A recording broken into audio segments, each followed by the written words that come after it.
Hello everyone and welcome. In this series, we're diving deep into the world of content management systems. We will be designing systems for content creation and management.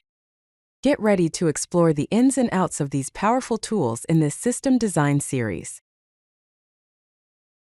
So, what exactly is a content management system? Simply put, a content management system, or CMS, is a software platform.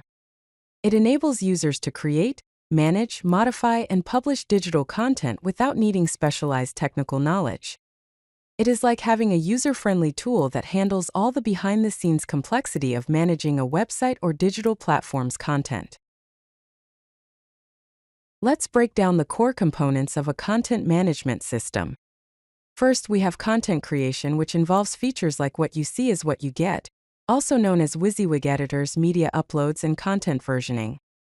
Next is content management, including the organization, categorization, and metadata handling of your digital assets. User management comes next, encompassing authentication, authorization, and role-based access to ensure the right people have the right permissions. Finally, we have the publishing engine with template systems, search engine optimization or SEO optimization, and multi-channel delivery to get your content to the world. Now, let's take a look at the system architecture of a typical content management system. Consists of mainly three layers. First is the presentation layer, which includes the user interface, templates, and front-end framework that users interact with directly. Next comes the application layer. This is where the business logic, content processing, and API services reside. Finally, at the base we have the data layer, which handles the database, file storage, and content repository. These layers work together to ensure the smooth operation of the content management system. Let's talk about database design for a content management system. Here is an example. We can create a table named Users. The table contains user ID, username, email, and role. The role can be admin, editor, or author. Then we create a table named Content.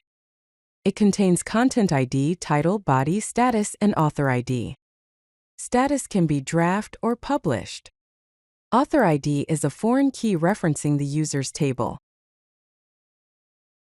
Next, let's explore API design for a content management system. To list all the contents, we can use a GET method on the /API/content endpoint. To get a specific content, use GET on /API/content/:ID. To create a new content, use POST on /API/content. Similarly, to update content, use PUT on /API/content/:ID. Finally, to delete content, use delete on /API/content/:ID.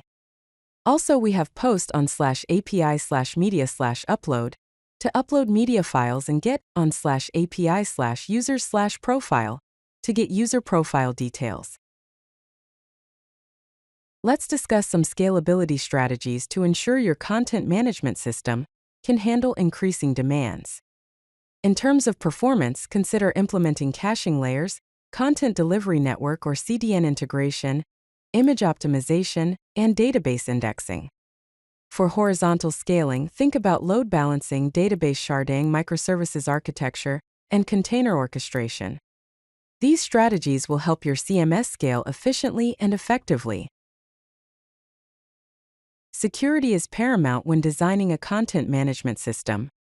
For authentication and authorization, implement multi-factor authentication, role-based access control, and JSON Web Token or JWT token management. To protect data, ensure input validation and sanitization, prevent SQL injection, and implement cross-site scripting or XSS protection.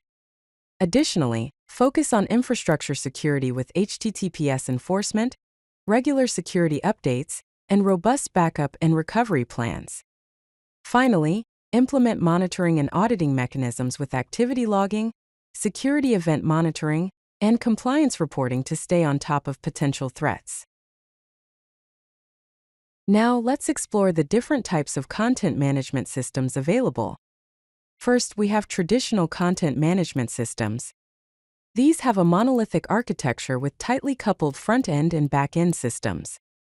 It also provides built-in templates, a user-friendly interface, and a plugin ecosystem. Then, there are headless content management systems which take an API-first approach. This API-first approach separates content management from presentation. These provide multi-channel delivery, developer flexibility, and better performance. Lastly, we have static site generators. They pre-build static pages for maximum speed and security. This results in ultra-fast loading, high security, and version control friendliness. To wrap things up, let's go over some best practices for content management systems. In terms of content strategy, focus on content versioning, editorial workflows, content lifecycle management, and search engine optimization or SEO optimization. For technical excellence, prioritize modular architecture, performance monitoring, automated testing, and regular backups. By following these best practices, you can ensure your content management system is efficient, effective, and secure. Thank you. If you like this video, hit that like button and don't forget to subscribe. Visit CodeLucky.com for more such useful content.